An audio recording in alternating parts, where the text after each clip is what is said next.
Morning, hello, everybody. So welcome to this.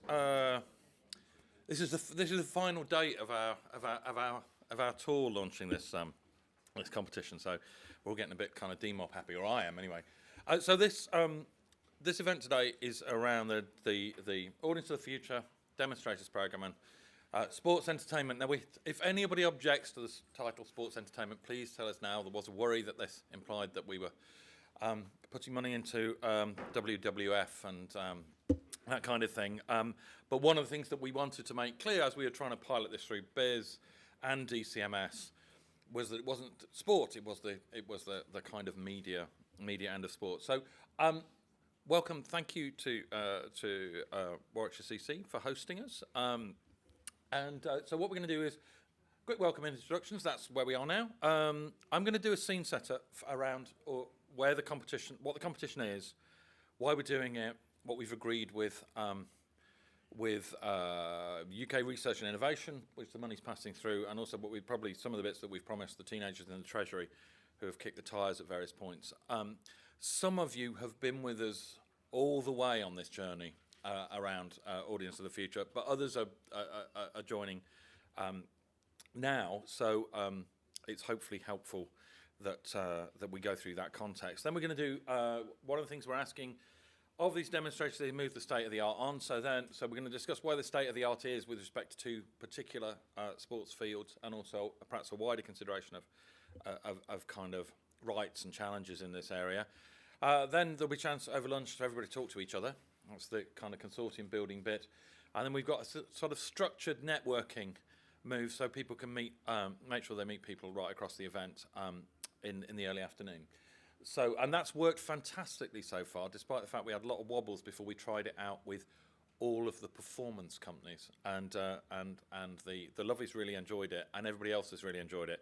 So no pressure on the format. So what are we up to? So it all starts with this is new money from government. It's not traditional research money. It's not traditional R&D or even innovation money.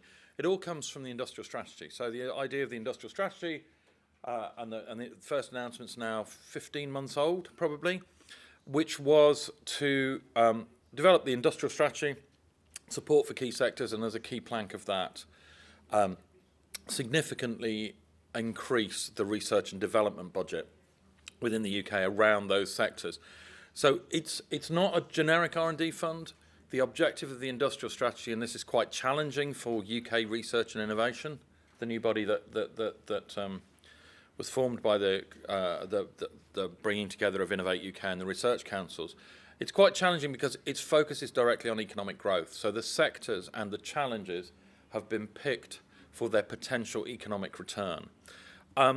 So the first few announcements a year ago were in very traditional R&D heavy industry. So there was significant investment in automotive. That's one of the first ones. It's going to be grouped around a thing called the Faraday Institute. It's all about innovation in new battery technologies. But you see, it's also a strategic intervention in support for the automotive sector. In obviously the context for all of this is what happens post-Brexit. There's also was an initial announcement around support for remotely piloted autonomous vehicles in dangerous environments, aka R&D in the gas and oil sector in the North Sea. And then there have been a series of interventions around and large-scale funding programs around the life sciences, originally around medicines manufacture, now around precision medicine and healthy aging. So that's, levels of funding we can only dream of, to be honest. But there wasn't anything originally around the creative industries. And I mean, whilst there's a truth that everybody in policy circles acknowledges now that the creative industries are a key part of the economy in terms of jobs, in terms of GVA, in terms of exports, and they're bigger than actually pharma, oil and gas, and automotive added together from the official figures, where whatever one view one has on that. The idea that R&D or innovation in the creative industries is deserving or requires the same kind of support as in those technology or science and technology heavy industries. That's an argument that wasn't won. So through that early stage, as those investments started to come out, both within the Research Council, so I'm split between Arts and Humanities Research Council, advising them, and Innovate UK. There wasn't what we tried to build was an R&D case for the creative industry. So we've managed to do. We've got one programme which has been building for about 8 months now, which is the Creative Clusters programme. So these are university-led R&D partnerships with industry in creative clusters across the UK.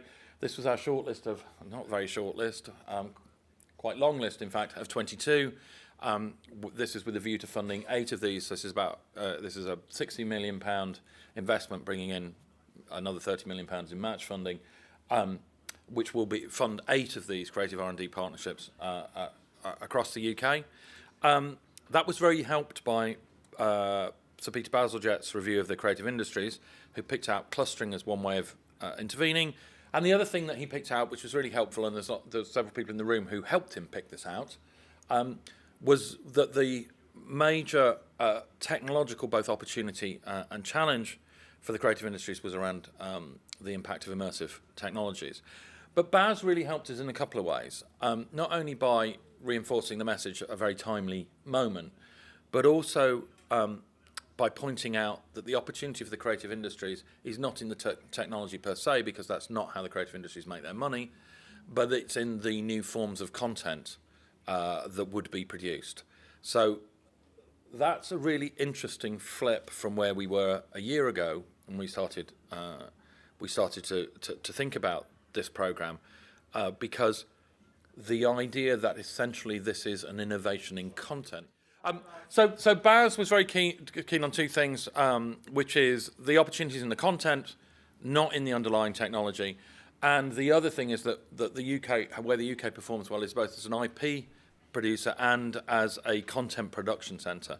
And how could we ensure that this was true as these technologies become more important in revenue terms? So we got 33 million quid in the industrial strategy white paper in the autumn, and then we obviously, it's great when it gets announced, because then you know they can't quite kill it, but then there's lots of time negotiating it through. And one of the things is all of these programmes, and Audience of the Future is the same as the others, although one of the smaller ones, I have to say, are grouped around a challenge statement. So this is what we finally agreed. So this is the stuff that we will get kicked for if we vary from. So our challenge statement is the Audience of the Future programme objective is to capture new global audiences and grow our leading market position in creative content, products and services by adopting, exploiting and developing immersive technologies. So you can see from that, it contains this thing that yes, the technologies are enabling, but what we're trying to support is R&D in audience propositions that will gather new commercial revenues.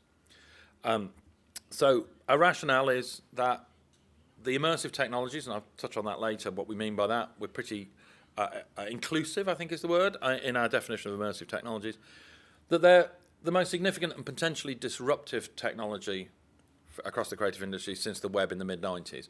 And to me, so I set my first digital company up in the mid-90s, and it feels quite similar in many ways where we are at the moment, in that the knowledge and skills are distributed all over the place, that the companies that are growing to specialise in this area think the future is theirs, like we all did with web agencies, but actually it may be the transformation of other companies that actually becomes the more important economically.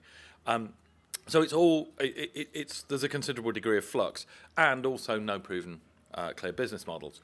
So the other part of the rationale is that the transition to immersive as mainstream experiences is an opportunity, but it's also a threat to our current performance, both as an IP creator and a production centre. So success in the future isn't guaranteed if this is disruptive, and that the global commercial opportunity is in the stuff we make, the licenses, the rights, the bums on seats, the tickets, not through the platform or hardware.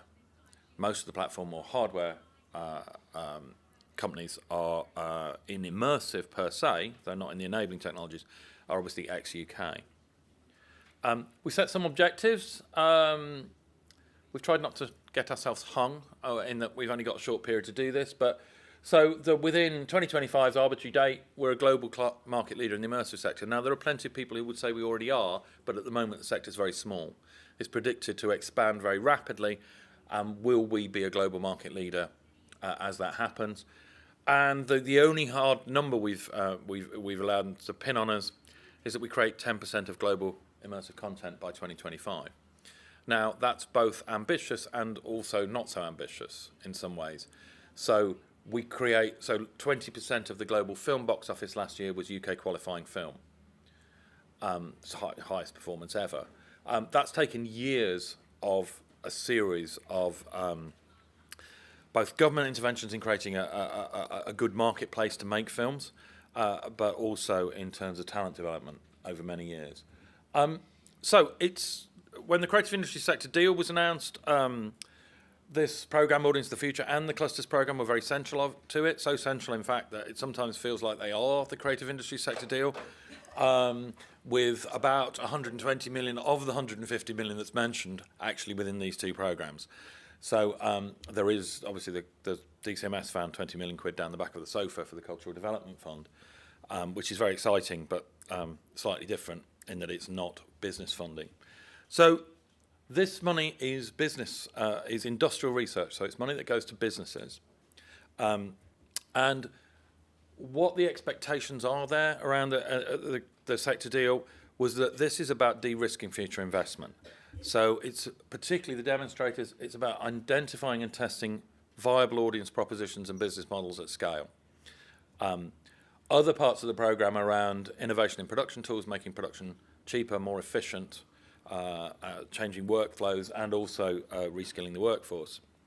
And the assumption is that to do these, to have these impacts, we'll need industry engagement across the value chain. So big projects like the demonstrators, yes, they need specialist AR and VR companies, but that's if it's restricted to that, we won't make the headway we need.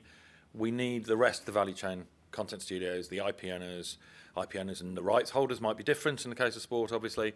Hardware providers, the platform operators, we need to take the investment community with us as well. We also need to work out what passes for distribution in this medium in the future. So we got 33 million quid of grant funding. So we got the demonstrator programme is over half of it. And as you see, we have argued very strongly for a small number of large projects here, with all the risk that entails. So a few sleepless nights as we get towards commissioning them. Sorry, not commissioning them. I'm not allowed to say that. It's not commissioning. Funding. We've got a collaborative research and development programme and an industry centre of excellence around reskilling the screen industries particularly, and talent development. So the demonstrator programme, how we describe it? Ambitious, pre-commercial content innovations using global IP. So I'll unpack that a little bit further on, but those are the key kind of the key framework that we're using. Also, obviously, that's the key framework for an intervention that isn't subject to state aid. We want new experiences that advance the state of the art and test them at scale. We assume that means large collaborations across the supply chain. CRD, we're doing some small stuff around design, so early stage projects which we launched yesterday. We're doing an investment accelerator looking at probably at those specialist AR, VR, XR companies and working with a series of private investors to drag investment in using some public funding. And then we'll do a big competition in the autumn around collaborative R&D around production tools and workflows, very similar to Innovate UK's success in a similar programme in the GFX business. And as I say, the Centre of Excellence is about talent development and experimental production in the screen industries, because obviously there is a very major challenge for film, TV and games that the spherical world of immersive requires a different language than linear screens. And a lot of the language of film and TV, the narrative language, just doesn't work, or it makes the audience vomit, which is never a good thing. So we're here in the demonstrator programme. 33 million turns into 56 million with all the match funding that you'll be bringing. Thanks very much for that. But the point of this slide is not just the money, The point is the short time scale. So we're hedged in by the comprehensive spending review, so we've only got 3 years to do this. And the first year is already ticking. So this classic kind of, I guess, new government policy intervention, a year of talking about it, half a year of then trying to do something about procuring it, and then only 2.5 years to actually deliver the project. So these are big. The demonstrator programme, that's why we're launching with the most risky part of the programme straight away, because otherwise you won't have the time to do it. So rationale for why big demonstrators? So same point about the future economic value is based on content and experience, not on the technology. But also talking to major media companies, major broadcasters, and some of the bigger players. Everybody knows what a 50 grand project looks like in AR, VR. Some of us also know what a 200 grand project looks like. But these projects are all too small to test big audience propositions at scale. So the lack at the moment is of large-scale audience propositions around which you can build a business model. So the idea is that this is essentially a pre-commercial market. Most projects in immersive technologies are adverts for something else. They're not the thing itself. So this is about trying to test things at scale that could become revenue drivers. And so therefore, that's the justification we've used with the Treasury for this large-scale content innovation in these collaborations. So we've got 16 million quid, so they're all very familiar to some of you. And the maximum grant for any project is 4 million. So if we get projects that pull down the maximum grant, then we're looking at funding. The most of these we can manage to do is 4. We've identified 4 areas with consultation with industry as ones where the maximum opportunity exists for mass audience propositions. So performance, so we did an event similar to this at the RSC in Stratford, putting together all the performance companies, both publicly subsidised and private, and the creative technology companies, the hardware manufacturers. Last week, Moving Image, we did the same with the film, TV and game sector.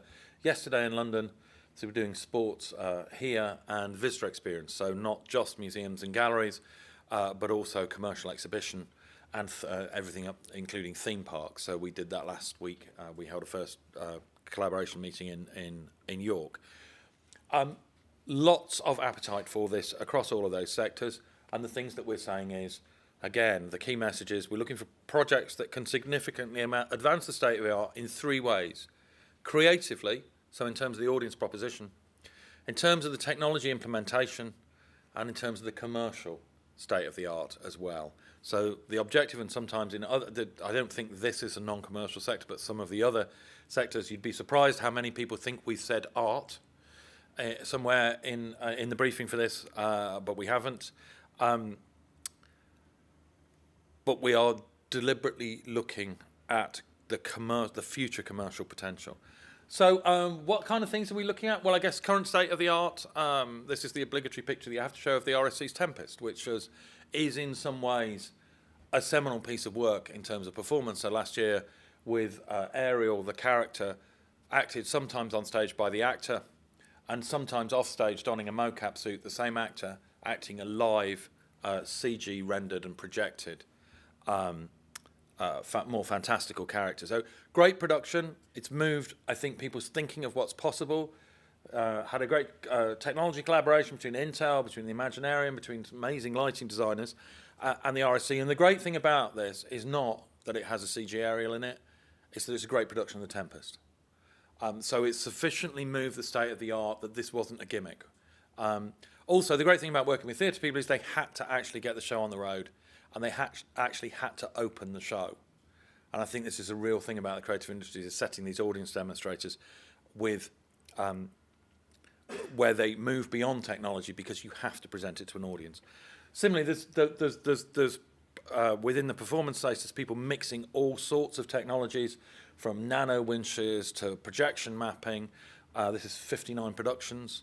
In the visitor experience space, there's the potential to augment a whole physical space, a gallery or a museum, with kind of mobile AR, or to augment a whole geography.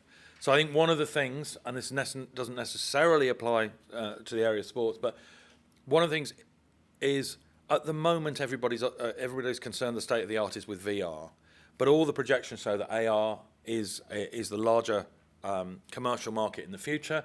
If one of these projects doesn't make the case for AR at scale or mixed reality at scale, I think we will have failed. We've got some we're obviously in a point in transition. So one of my favourite recent projects is BDH down in Bristol, working with the Magritte estate, made released on the stores and VR experience of Magritte. But they also, as an experiment, decided to build an environment in which people could experience this collectively. So, of course, they built a massive Magritte hat and put it on the beach in Cannes. In film and TV, we know that a large part of this is around the use of immersive at the moment in changing the methods of production. So, taking CG back from post-production into pre-visualization. And that's received a lot of attention, but it's also in capturing performance. So this is the other obligatory slide everyone has to have, the Andy Serkis slide in all presentations. But mocap is obviously now becoming almost a mainstream technology in film and TV. But volumetric capture, this is how you volumetrically capture a national treasure. This is David Attenborough. This is a piece done by Factory 42 called Hold the World, in which you can be introduced to the world of the Natural History Museum in an interactive kind of one-on-one experience with David Attenborough. So this probably represents state-of-the-art in that area. But some of the ways that we make immersive, more immersive experiences probably mix technology and other modes. So this is an old picture of secret cinema. Maybe the way that you most create an immersive experience out of cinema is by creating things around it, creating things with actors. Or maybe it's like The Void by turning it into a walkthrough VR experience, which is part narrative, part game. So I would say anybody who's interested in this, a lot of you will have tried The Void. Anybody who tried The Void? A few people, Dave, good, yeah. I would have expected all of you to have tried it. It's a really interesting experiment. You don a visor, you have a rumble backpack, you do a walkthrough experience, and immediately you are in the Star Wars universe, which you understand. So you're on a mission for the Rebel Alliance with 3 mates. I recommend to anybody it's on Westfield, I think in East London for another 2 months. Do it with your kids because you're immediately, as you don the visor, you're a stormtrooper and your kids are little tiny stormtroopers, which is incredibly sweet and a lot of fun. But as a commercial entertainment experience, it probably represents the state of the art. We're interested in things that don't exist. This is Alex McDowell's Leviathan, a 50-foot whale flown through the CES crowd 18 months ago with working with Intel. And obviously in the area of sport, it's not for us to tell you what to do, but obviously, we've got representatives from motorsport here. There seems some sports that have, aesthetically in terms of the audience proposition, ways into this because they throw off lots of data. There's a whole parallel with the motorsport. There is the parallel world of gaming. So you've got an audience there who are interested in certain times of interaction. But we're also interested in other sports and the way that they can be conceived for the experience in the home, which isn't necessarily VR. This is an interesting piece of concept work that Rewind did with Red Bull, Air Race, and Microsoft HoloLens. So this idea of creating a tabletop, they always say coffee table, I don't know why, but tabletop experience, augmented reality experience or mixed reality in the home combined with a broadcast feed. So again, it's not for us to decide what the proposition is in sport, but there seem to be many opportunities. Just a few things on what we're trying to do. So we're trying to encourage innovation. So we want consortia that develop new audience experiences. I think that's less of a problem in this field than it is in some others where there have been lots of small-scale piloting. We want insight. We want you to generate insight for yourself and the sector. So we've set a limit which you must exceed 100,000 audience. You must reach an audience of over 100,000 because we expect you to learn lessons at scale. And we also have a kind of public benefit objective as well, which is this isn't about just building a proposition for one company or one rights holder. It's about lifting a whole sector. So we do expect consortia to have a plan for how they do that and how they would reach other people in the sector. And this is just kind of amplifying some of those themes. So advancing the current state of the art creatively in terms of the audience proposition, commercially, and the technical implementation. 100,000 users, which could be one or more tests. People tend to think, oh my God, we'll take 2 years and then we'll throw this at one massive test. That might not be the way to do it. I think testing in a number of environments at a number of scales along the way might be more useful. We want you to gather audience data, and we want you to use that audience data to link that to commercial insight. And we've also required people, again, not an issue in this area, but for others, to use globally recognised IP for 2 reasons, really. One is to reach the audience. We didn't want people using this innovation funding just on audience, to spend it on audience acquisition. So working with globally recognised IPs gives you an immediate presence in the market. It gives you fans, it gives you people to reach. But also, if you don't, and you rely on creating original IP for this, perhaps people won't address the rights issues that will underline and inform the commercial models. There's a quote. Jeremy Bainington was over week before last, director of the Stanford VR lab, and he said this, which scared us a bit. So each one of these demonstrators at the scale we're talking about would be the biggest creative VR project in the world. Now, I don't know if that's actually true, but it's a kind of salutary comment and a bit worrying. But that is what we intend to do. We want these to be big and risky, but it is very ambitious, but it's not just a VR project. So I don't care whether they're the biggest VR project in the world. They're not just about VR. We are looking for game changers. What we're definitely not going to fund is the next thing that people had planned, but a bit bigger, because we're talking about things that advance the state of the art when they come out in 2 years' time. We're certainly not going to fund the same thing, but a lot bigger. So I would use the example of visitor experience. Everybody I know has done the small-scale mobile augmented reality experiment with mobile phones and museum content. We're not going to fund any of those, because the problem with it is they teach you nothing. We don't know anything now we didn't know 10 years ago, because nothing is at a scale where it's actually commercially viable.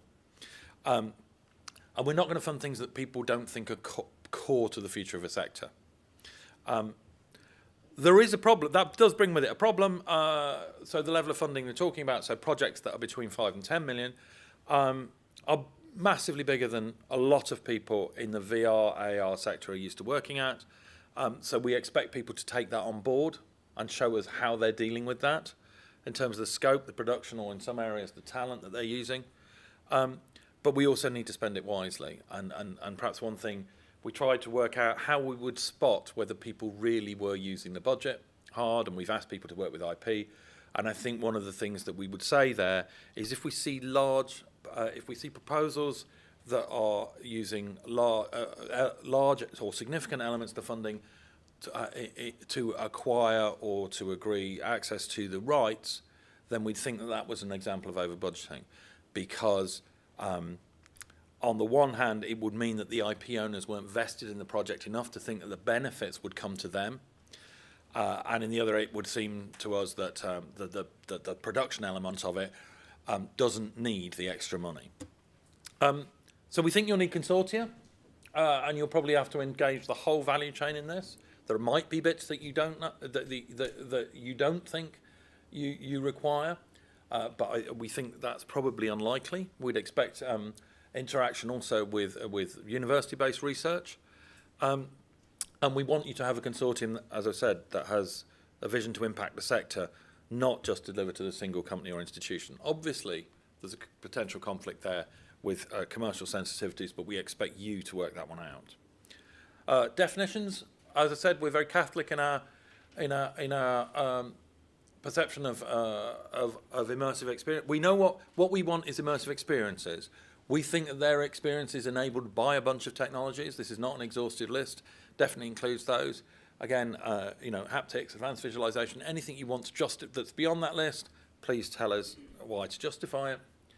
In sports, we're looking primarily at experience in formats that provide remote access to sporting events, across a range of platforms. But the key is that you think that they have the potential to we're interested in sports that generate significant revenues from remote audiences, in addition to spectators attending the event. So we are looking at mass audience sports rather than, and we're particularly encouraging proposals that apply these to new experiences and the generation of new audiences, which could drive revenues. And we are looking for events and rights positions where there's the possibility of significant opportunities to engage the public in this with these tests. It's worth saying that one of our challenges is the industrial strategy has an aspiration to engage the public. It's quite difficult to do that with quantum technologies. It's quite difficult to do that with stratified medicine, but from the presence of the comms team from UKRI at all of our events, there is a perception that this competition is the one that's going to engage the general public with the industrial strategy. If you want to lead a bid, who can lead? So you've got to be a UK registered business, carry out project work in the UK, intend to exploit the results in or from the UK. We hope that that's not restrictive. I think it's not beyond the wit of everybody in this room to work their way through that one. And it must be a collaboration. So collaborations have to include an SME. So basically, you've got to have two partners. If you're going to lead, and again, this may apply differently in this to other sectors, you can only lead one application. We're giving you a ludicrously short timescale to put this together. Putting together multiple lead applications seems to us beyond a reasonable ask. But if you are leading, you could partner in another 2 applications. If you're not leading, so specialist companies that might be part of this value chain, be they production companies or photogrammetry or all of those specialist services, GFX, you can participate in as many as you want. Money side, as I said, up to 4 million in grant funding across the consortium. We recorded a very, very long webinar on this yesterday that everybody consult, so I won't really go through all the detail. But the match funding, the smallest project size that you could claim that 4 million on would be 5 million. So the minimum amount of match is 1 million. But we have expectations that in certain sectors, the availability of industry match will be very significantly larger than that. So we anticipate funding projects, all 4 of these projects, with total costs of between 5 and 10 million. Obviously, how the finances work depends, because this is industrial research money, depends on the size of the business. And so there's anybody who has done Innovate UK funded programs before will know some of the complexities of this. We'll support anybody who hasn't. If you're a university or an IRO, you get 100% funded, 80% FEC, whatever that means. And I think it's probably less. It may apply in this sector, but public sector organisations or charities also get funded at 100%, but there is an intense scrutiny to check whether they are cross-subsidising from their other public funds. So this is the last bit. This is the timeline, and it's not. But we can't do anything about it. We didn't manage to get into the first wave.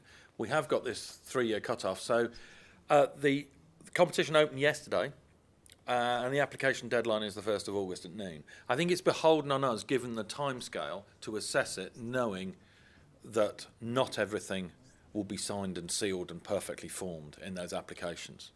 I'm probably not allowed to say that, but I think it's just realistic. We're going to assess them through the standard Innovate model, so there'll be specialist assessors who will score everything. That'll take place over August. We'll come up with a shortlist. We'll invite people to interview in September.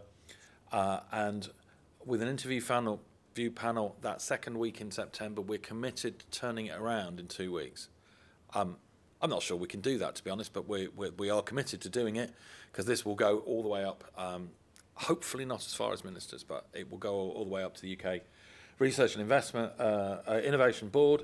We'll notify you, project start 1st of November, you've got 2 and a bit years.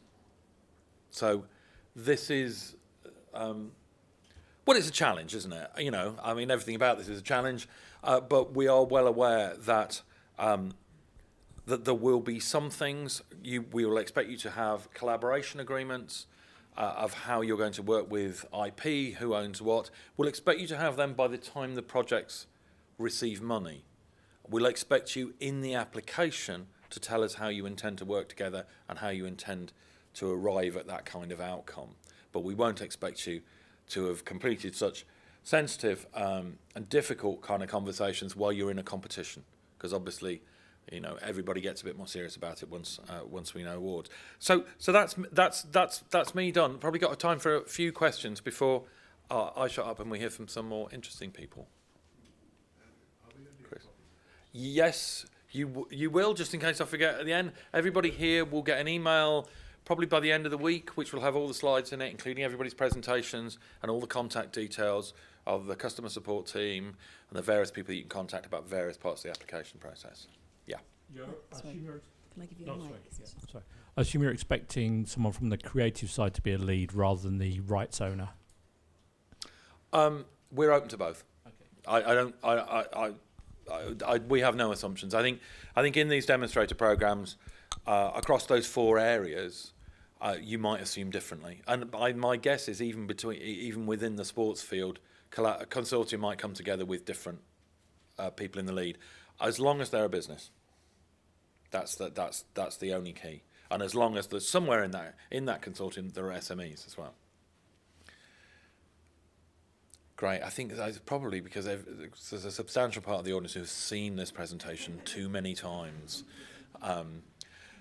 Okay. No further questions? Okay. Well, pick me up at any point in the day if there are. I think now we've got that there's this very, I hesitate to say dull because it's not. Well, it is dull, but it's something that your teams can go and consult about the application process available now. So I'm very happy that I don't have to field lots of technical questions, although my colleague Tom Fidian can, and he's sitting just there.